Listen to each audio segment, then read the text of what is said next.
Hey guys, this is Andrew from mycreditcounselor.net, and today I want to talk to you a little bit about FFEL student loans, which stands for Federal Family Education Loan.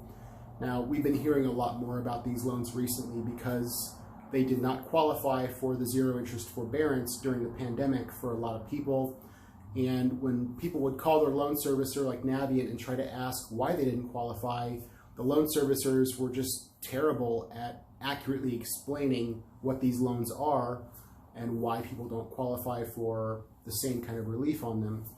So these FFEL federal student loans were originated by banks, by private banks, and guaranteed by the federal government. And it was a program that made the banks a lot of money, was very popular with the banking industry, but was not the most efficient use of federal funds for student loan borrowers and for the U.S. government. So in 2010 or 2011, the program was discontinued, but there are a lot of these FFEL loans still floating around out there.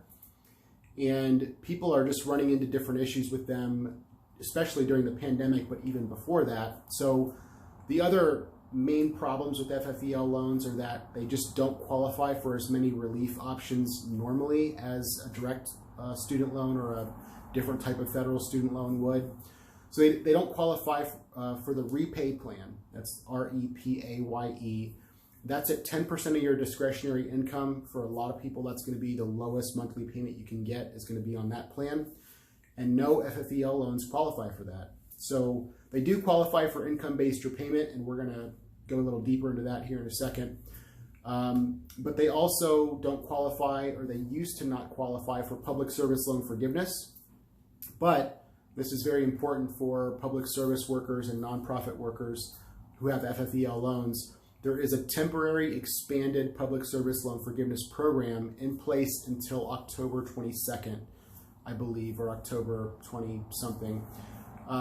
So that's a way, if you've had FFEL loans that you've been making the payments on, and you've got a lot of qualifying payments towards the public service loan forgiveness program, but the only issue you have is that your loans are FFEL and not direct, then this is a way for you to gain eligibility for public service loan forgiveness and to go through an application process that will count your payments on your FFEL loans towards public service loan forgiveness.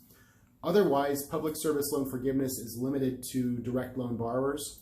So if somebody is dealing with an FFEL loan and they are not able to do the temporary expanded option, which is by far the best way to go for this kind of problem. But if they're not able to, for whatever reason, you could go through what's called Direct Consolidation. And that's a process through the U.S. Department of Education that combines your federal student loans into two loans, subsidized and unsubsidized portion, if you have both types of loans before.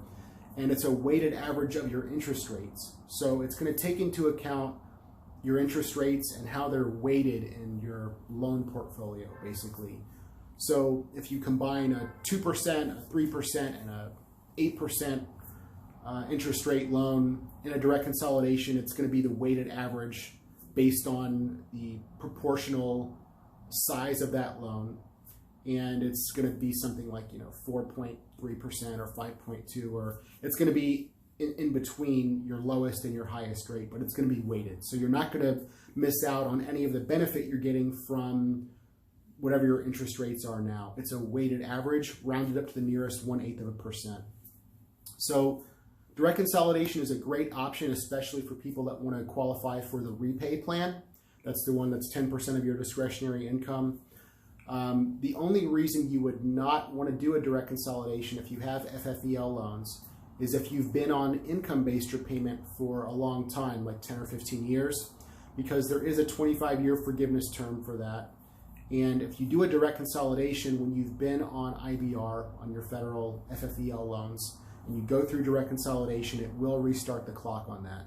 And I have talked to people in the last year that it turns out that was the case, and they would not be a good candidate for going through this process. But for most everybody else, unless you have, unless you're trying to qualify for public service loan forgiveness, for everybody else, it makes a lot of sense to do a direct consolidation if you have FFEL loans. There is such a thing as an FFEL Consolidation. You may see that on studentaid.gov or in your statements from your loan servicer. You can consolidate a single FFEL consolidation with direct consolidation.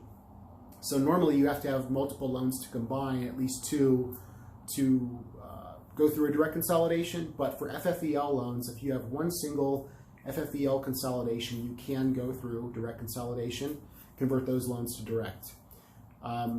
For almost everybody else that's not either trying to qualify for public service loan forgiveness or has been on IBR for 10 to 15 years on their FFEL loans, direct consolidation is the way to go.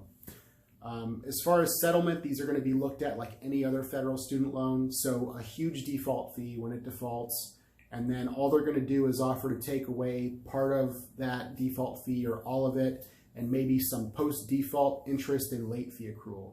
So the settlement is going to be like 70 or 80% of the balance, and it's going to be pretty close or even more than what the balance was before you defaulted. So it never makes sense to strategically default on a federal loan. Can make sense for private student loans sometimes, but never for a federal loan. If you've already been in default for a long time and you have a lot of interest built up and a lot of late fees and of course the large default fee, then it may make sense to try to do a settlement at 70 or 80%, but not many people can do that. I did one last year at 70%. It was a smaller balance and still took a good amount of cash on hand because they need that settlement within 90 days. So you only have really 3 months. They don't do anything structured long term.